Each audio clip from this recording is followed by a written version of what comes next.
আসসালামু আলাইকুম। আমি ষষ্ঠ শ্রেণীর গণিত বইয়ের চতুর্থ অধ্যায় নিয়ে আজকে আলোচনা করব। যে অধ্যায়টার নাম হচ্ছে বীজগণিতীয় রাশি। আচ্ছা, বীজগণিতীয় রাশি অধ্যায় যাওয়ার আগে আমরা বিগত অধ্যায়ে পড়ে আসছিলাম যে পাটিগণিতীয় সংখ্যা প্রতীক। পাটিগণিতীয় সংখ্যা প্রতীক কোনগুলো? শূন্য থেকে 1, 2, 3, 4, 5, 6, 7, 8, 9 এই 10টি পাটিগণিতীয় সংখ্যা প্রতীক। যেহেতু আমরা বীজগণিতীয় রাশি পড়তেছি, তাহলে বীজগণিতীয় প্রতীক আমাদের জানতে হবে। তাহলে বীজগণিতীয় বীজগণিত প্রতীক দুই ধরনের হয়ে থাকে। একটা সংখ্যা প্রতীক, একটা অক্ষর প্রতীক।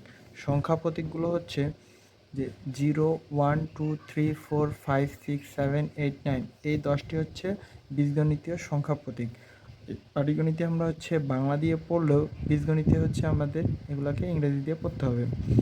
আচ্ছা, বীজগণিতে অক্ষর প্রতীক কোনগুলা? A, B, C, dash dash dash, X, Y, Z ইত্যাদি এই অক্ষরগুলোকে বলবো আমরা অক্ষর প্রতীক। তাহলে বীজগণিতীয় রাশিতে অক্ষর প্রতীকের মান এগুলো নির্দিষ্ট নয়। এর মান কখনো কখনো 2 হতে পারে, কখনো কখনো 3 হতে পারে, কখনো কখনো 4 হতে পারে, কখনো কখনো 5 হতে পারে। এরকম চলতেই থাকবে। এর মান বা অক্ষর প্রতীকের মান নির্দিষ্ট নয়। এবার আমরা যে জিনিসটা জানবো সেটা চলক। বীজগণিতে অজানা রাশি বা অক্ষর প্রতীককে চলক বলি। তাহলে চলক কাকে বলবো আমরা?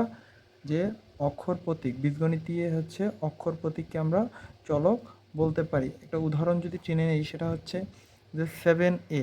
এটা কি? একটা বীজগণিতিক রাশি বা পদ, বীজগণিতীয় পদ। এই রাশিতে এ এর মান কি? অজানা। আমরা এখানে 7 একটা জিনিস, আর একটা কি? এটার মান কি? অজানা। তাহলে একে আমরা বলতে পারি চলক। আচ্ছা, চলকের ক্ষেত্রে দুটো জিনিস আছে। সেটা যে চলকের মান পরিবর্তন হয়, আরেকটা জিনিস চলকের মান নির্দিষ্ট নয়। আচ্ছা, আমরা এবার শিখব ধ্রুবক কাকে বলে।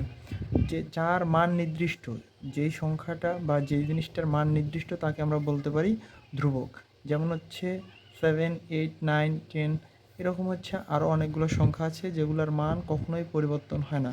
তাহলে এই সংখ্যাগুলোকে আমরা বলতে পারি ধ্রুবক সংখ্যা। আচ্ছা, প্রক্রিয়া চিহ্ন।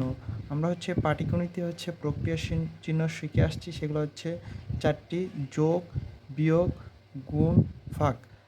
যেহেতু আমরা এখন বীজগণিত অধ্যায় পড়তেছি, তাহলে আমাদের বীজগণিতে প্রক্রিয়া চিহ্নগুলোকে আমাদের ইংরেজিতে পড়তে হবে। সেটা যে প্লাস, আমরা যোগটাকে প্লাস করব, বিয়োগটাকে মাইনাস করব, গুণটাকে মাল্টিপ্লিকেশন বলবো অথবা ইন্টু বলবো, আর ভাগটাকে বলবো ডিভিশন।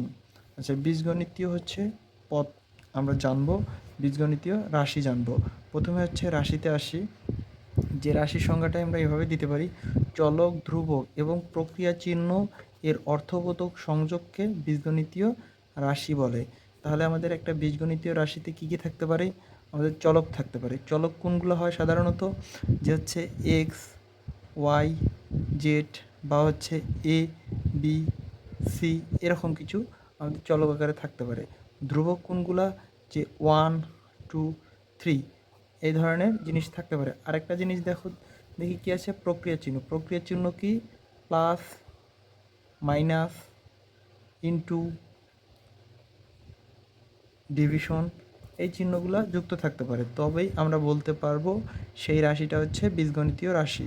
তাহলে উদাহরণ দিয়ে আমরা একটা জিনিস বলতে পারি, সেটা 2x plus 3y, division Z. এখানে 2টা অক্ষর প্রতীক, এক্সটা সংখ্যা প্রতীক, এখানে 2টা সংখ্যা প্রতীক, এক্সটা অক্ষর প্রতীক, প্লাসটা প্রক্রিয়া চিহ্ন বীজগণিতীয়, আর এখানে 3টা সংখ্যা প্রতীক, ওয়াইটা অক্ষর প্রতীক, ডিভিশনটা প্রক্রিয়া চিহ্ন, জেডটা অক্ষর প্রতীক। এবার আমরা পদ জানব। পদ কি? বীজগণিতীয় রাশিতে যে অংশ যোগ ও বিয়োগ চিহ্ন দ্বারা যুক্ত থাকে, এদের প্রত্যেকটিকে ওই রাশির পদ বলতে পারি আমরা। তাহলে আমরা এরপরে জানবো সহগ কাকে বলে। যে বীজগণিতীয় রাশিতে কোনো চলকের সাথে যে সংখ্যা বা ধ্রুবক গুণ হিসাবে থাকে তাদেরকে আমরা বলবো সহগ। উদাহরণ দিলেই ক্লিয়ার হয়ে যাবে। আমরা উদাহরণে নিয়ে লিখছি যে হচ্ছে 2x প্লাস 3y, এটি একটি কি বীজগণিতীয় রাশি। তাহলে হচ্ছে এটা একটা, প্রথম কথা হচ্ছে এটা একটা বীজগণিতীয় রাশি যার প্রথম পদ কি, যোগ চিহ্নর সামনে একটা পদ, যোগ চিহ্নর পরে একটা পদ। তাহলে প্রথম পদ হচ্ছে 2x, এখানে হচ্ছে এক্সটা কি, এক্সটা হচ্ছে চলক। কারণ কি, আমরা জানি যে চলকটা হচ্ছে অক্ষর প্রতীক।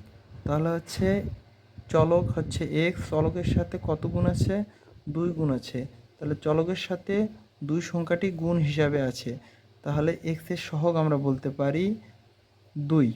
একইভাবে যদি ওয়াইকে 3y চিন্তা করি, 3y হচ্ছে একটা পদ, এই পদে হচ্ছে চলক হচ্ছে ওয়াই, চলকের সাথে হচ্ছে গুণ আকারে আছে 3, এই 3টাকে আমরা বলতে পারি ওয়াইয়ের সহগ। কারণ হচ্ছে চলকের সাথে যে ধ্রুবক গুণ আকারে থাকে তাকে আমরা ওই চলকের হচ্ছে সহগ বলতে পারি।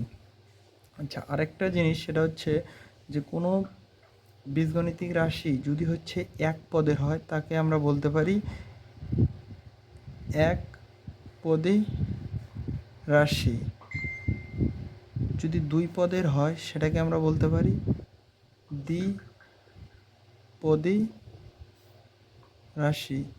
যদি হচ্ছে 3 পদের হয় তাহলে আমরা বলতে পারি কি ত্রিপদী রাশি। তাহলে হচ্ছে আমি আবার যদি বলি যে কোনো বীজগণিতিক রাশি যদি হচ্ছে এক পদের হয় তাহলে সেটাকে আমরা বলতে পারি একপদী রাশি, 2 পদের হলে আমরা বলতে পারি দ্বিপদী রাশি, 3 পদের হলে বলতে পারি ত্রিপদী রাশি। যদি উদাহরণ টেনে নিয়ে আসতে চাই তাহলে হচ্ছে এক পদের রাশি হচ্ছে কি এক্স, বা হচ্ছে দিতে পারি 2x বা 3y, এগুলা কি এক পদের রাশি, বীজগণিতিক রাশি। যদি 2 পদের বীজগণিতিক রাশি তাহলে কি মাঝখানে একটা বিয়োগ বা যোগ চিহ্ন দিতে হবে। তাহলে হচ্ছে বিয়োগ চিহ্নের সামনে একটা পদ, বিয়োগ চিহ্নের পিছনে আরেকটি পদ। যদি 3 পদ দিতে চাই তাহলে কি পাবো, 2x মাইনাস 3y প্লাস হচ্ছে জেড। তাহলে বিয়োগ চিহ্নের সামনে একটা পদ, বিয়োগ চিহ্নের পরে একটা পদ এবং এই যোগ চিহ্নর পরে একটা পদ। এখানে পদ আছে একটি, এখানে পদ আছে 2টি, এখানে পদ আছে 3টি। আশা করি তোমাদের এই বেসিক ক্লাসটা খুবই উপকার দিবে। পরবর্তীতে আমরা হচ্ছে এই অধ্যায়ের অঙ্ক ধারাবাহিকভাবে আমাদের এই ইউটিউব চ্যানেলে দিয়ে দেওয়া হবে ইনশাল্লাহ।